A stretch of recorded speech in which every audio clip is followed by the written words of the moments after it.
smjestite i pripremite na razgovore iz kojih se najviše čuje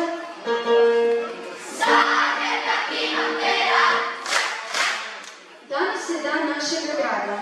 Stoga vam čestitam 31. svibnja, dan grada Zagreba i blagdan naše nebeske zaštitnice Majke Božje od kamenitih vrata. Prije svega odlazimo do kamenitih vrata. Lorena, čujemo se. Čujemo. Kamenita vrata sagrađena su vjerojatno među 13. stoljeću, a bila su dio obrambenog sustava starog Nemaca. Jedne noći 1731. godine veliki požar poharao granici Kaptol. Izgorjela je većina kuća. Jedino je čitavom i neoštećenom ostala slika Majke Božje. Taj događaj odmah se smatra čudom, te je iste godine sagrađen oltar kod svoga gradskog vrata na kojem je danas izložena slika Majke Božje. Danas su jedan od najpoznatijih simbola i turističkih atrakcija grada. Sara. Zagrebčani drže do svojih običaja i tradicije, a u Sesvetskoj Sopnici tu tradiciju najbolje čuvaju naši mali folkloraši.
Poslušajmo što građani misle o Ličkom topu.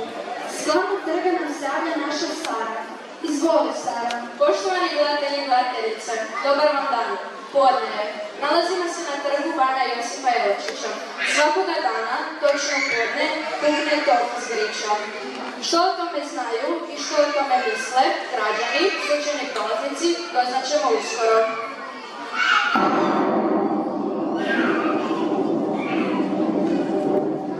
Dobar dan. Kada je puknuo top, pogledali ste na svoj sat. Plaši li vas pucanje?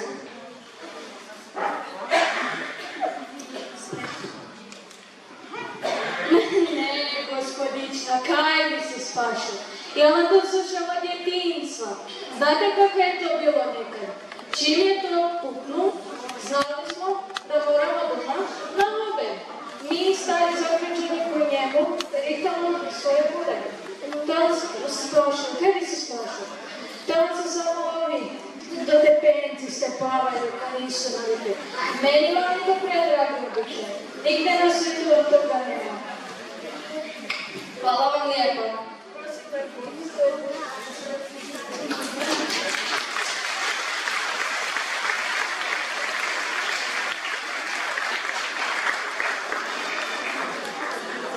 Što?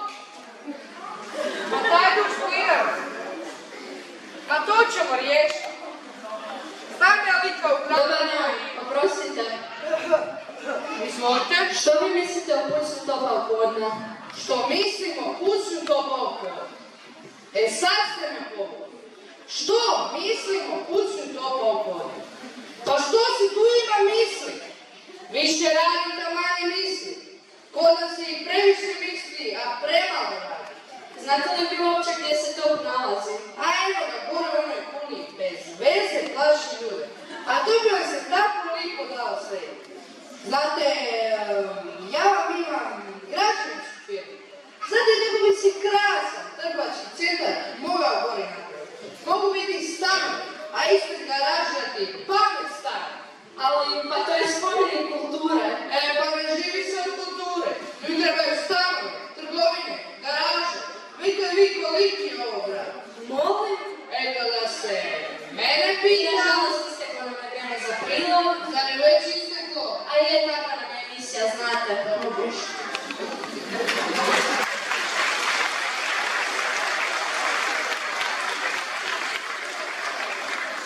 Oprostite, mladić, oprostite. Što je mislite o gričkom topu? Gričkom topu? Pa kuj stara, vi se sve peto njemu i ta, ono, baka me je pričala kak je staro vika, ne, ono, stari vika, sve, ono. Rekli ga, priča mi kad se šeto po trgu, mislim, ono, mislim, a sad to baš od topa, ne, možda ono, mislim, za srčane bolesti nije baš najbolje, kuć, ono, kuć, pa kada, znam. Nego kad ste mi već pitali, znate kaj bi ja predložio? Da se je puno pišćak, tam da je to, ne, prefarba u plavu. To mislim, ipak je jedina najbolji klub u Hrvatskoj, ne?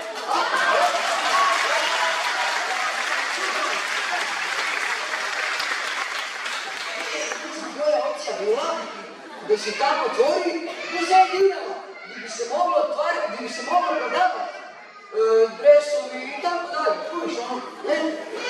Čuješ ono? A kada? Ja bih ti predložio, da to predložiš onom novom gradonačelniku. Kako se ono zove? Da gradite svim one konferencije i to. Kuš ono? A kuš ono? Mislim da kužno, ono,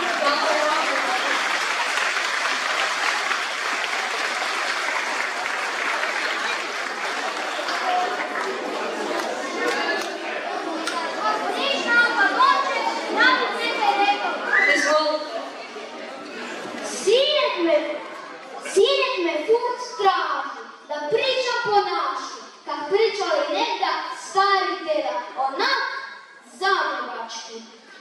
Sinek, načuli vuku na koju god stranu i čubuš, mi živimo u vječnom arsenalu. Oko nas spikaju, štokaju, čakaju, a kad veliš kaj, gledaju te kak da se dvogavi zmaj. Nikad mi ne bu jasno, kaj mi zaprav dojde šteli, zakitu doma, kaj kad ne bi smeli. Potiho zgiba na šturgerski duh, a nove nam reči kvariju sluh. Pak morti bumo, mi Zagrebčanci, sami sebi postali stranci. Zato, sinek, čuvaj svoj govor starinski, zagrebečki, materinski. Došlo mu vreme da reč domaću niko već ne bi znao. Viš, brzo se puni jezični arsenal. Ja sam svoje rekao i šlus.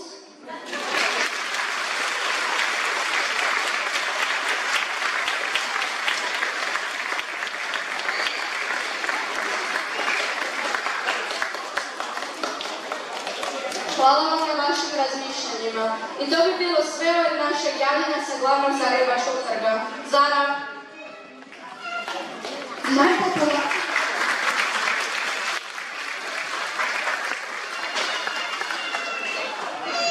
Najpopularniji hrvatski pisac svih vremena zapravo nije pisac, nego spisateljica. U svojim djelima zapisuje. Majka Božja na kamenitim vratima. Ostani u toj kuli s nama na sve vjekove. Tebe, Savit će grad naš rođeni, dragi, dok u njemu bude roda hrvatskoga. Donosimo nam priču o ženi koja za sebe tvrdi da je manje ni više nego Marija iz Zagreba. Saro, čujemo se. Čujemo. Dobar dan, poštovani gledatelji. Poznato je da je Marija iz Zagreba naša prva profesionalna novinarka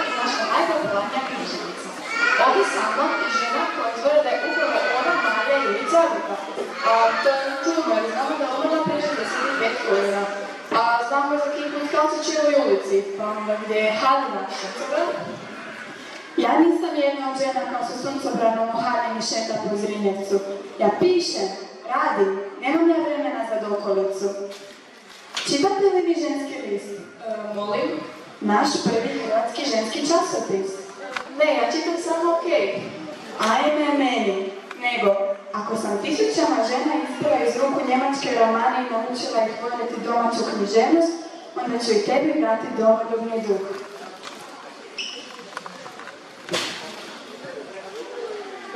Hvala vam, zato ste se i prozvali Zalukom. Da, iz ljubavi prema lijepoj našoj. Budući da ste bili dosta sporovani i da su se vaša djela nazivala šum literaturom, kako se osjećate danas kada slovite za najomiljeniju hrvatsku književnicu? Hvala. Drago mi je da sam pridonijela ljubavi za hrvatsku riječ. Rekli su mi da me nema, ali ja ću živjeti, draga djeco, dok živite vi. Sad moram ići, pisača mašina čeka.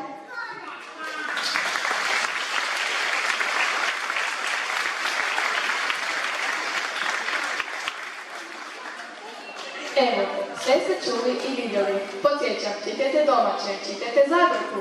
Zara! Odlučili smo prolaznike ispred crkve Svetoga Marka obradovati poklonom. Pogledajte. Dragi gledatelji, kao što i sami znate, darivanje je samo po sebi dar. Željeli smo prolaznike posjetiti na ljepotu darivanja, a čime ćemo ih iznenaditi rečima Magdalena. Poklonit će nam jedan od nacionalnih simbola, hrvatski tradicijski suvenir, licitarsko srce. Dobar dan! Izvolite. Hvala. Znate li da je UNESCO uvrstio licitarska srca na listu nematerijalne kulturne zaštite baštine svijeta? Baš ste me obradovali. Zanimljivo. Darovati licitarsko srce znači to je svi pokloniti i svoje srce u velikoj lepezi ljubavnih osjećaja. Dobar dan! Izvolite. Se sjećaš kad smo bili mladi, sem ti kupili licitarsko srčuku? Kak se ne bi sjećala? Sve su dekle u tega dele, a ti si meni srče ko dali. Lijepo priča.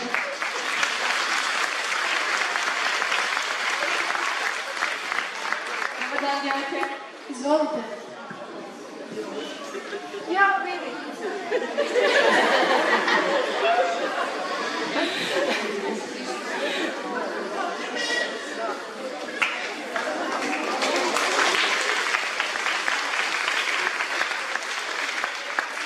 Dobar dan! Izvolite, cure. Hvala vam puno. Ja vam se jako volim gledati ogledalo na licitarskom srcu.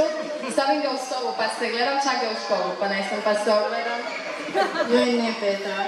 To ti služi da dečko pokloni curi licitarsko srce, stane iza nje i lik kojeg vidi u ogledalu, znači da je to njena prava ljubav. No, kao i svaki pogled u ogledalo, znači spoznaj samoga sebe.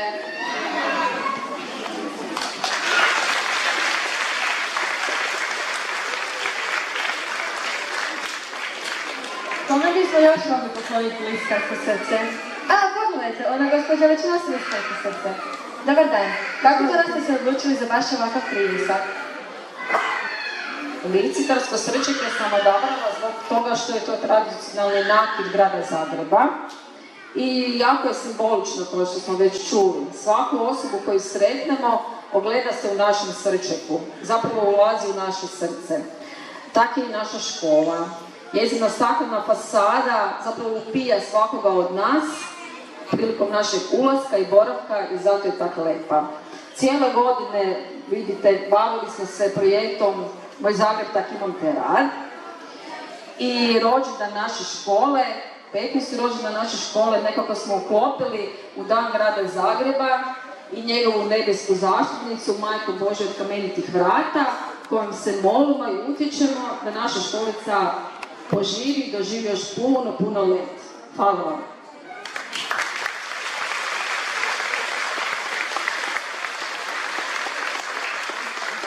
Hvala vam.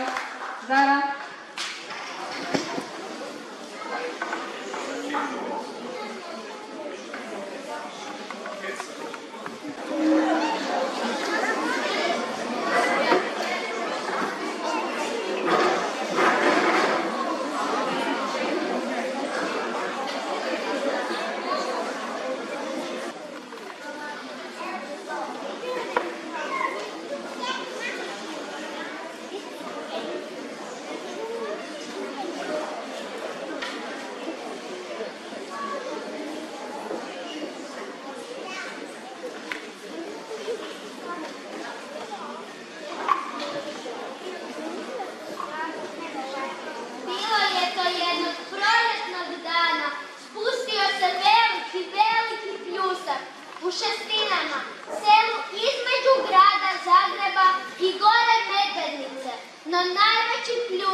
baš ovdje stigao.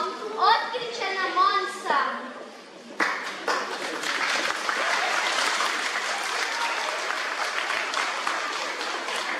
Po tak velikom pljusku igrao sam se vani sa svojim kišobranom. Voda je tekla i tekla po cesti. Okrenuo sam kišobran naopačke, sjeo u njega i plovim poput bačice. Sve do Zagreba. A onda se dogodilo ono najgore. Vjetar je tako jako zapuhal da je otpuhal moj kišobran.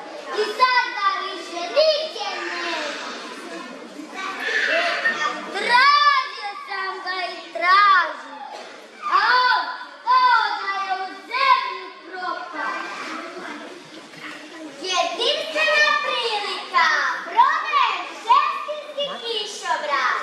Šestinski kišobran. Uspomena iz Zagreba. Nešto posebno. Crveni kišobran. Kupite kišobran. Dobar dan. Dobar dan. Kolika je cijena predivnog šestinskog kišobrana? Samo 500 kuna. Pa to je cijela moja ušteđevina, ali kupit ću ga svojoj baki za rođendan. Još joj samo on nedostaje. To ja to vidim. Pa to je moj kišobran. A ona ga hoće prodati. Ma nemoj, beži mali, sad mu hvala prodati.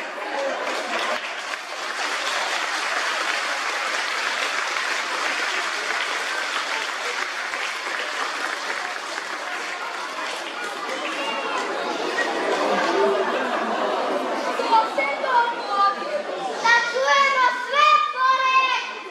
Ovaj mali je kradljivac, razbojnik i otimač. S ruke mi je zgrabio moj kišobran. Ma kakav tvoj kišobran? Kišobran je moj! Ostaće to među voćem i povrćem smije prodavati kišobran. A kaj sam drugo mogla kada je vjetar dopuha baš do ove moje klube? Baš čudno.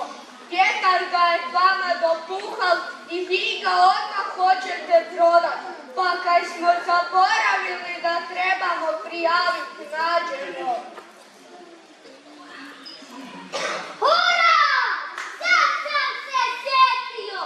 Ako na dršci piše ime mog djeda, onda je kišobran stvarno moj. Pogledajte, lijepo piše Martin. Ime mog djeda i ko je napravio taj kišobran. Stvarno je Ivek u pravu. Na drsci jasno piše Martin. M-A-R-T-I-N. Dakle, istina je, kišobran je Ivekov. Stvarno volim taj kišobran. A kad volim, volim. I svoje nemam nikog. Pari tebi, a dobra si ti žena.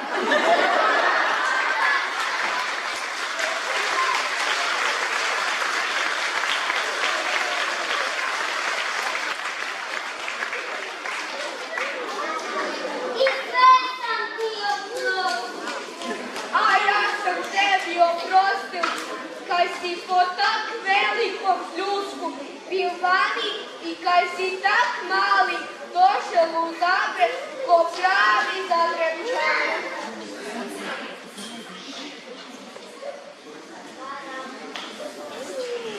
Sve je dobro, a na kraju dobro završi.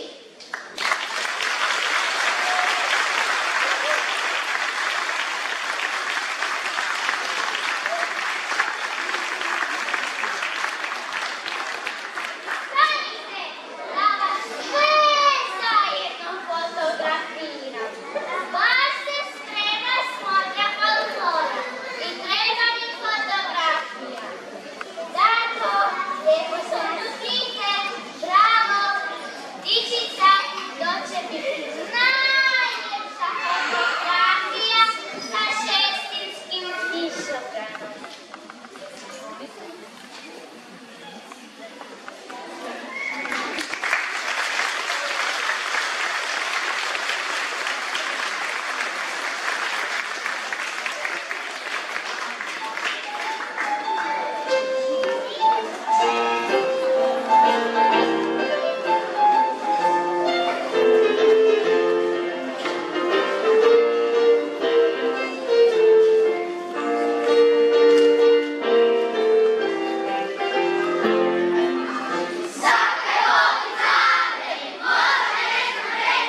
Ovom pjesmom završava naš program.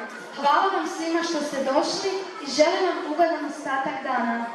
Nakon 3-4 sata.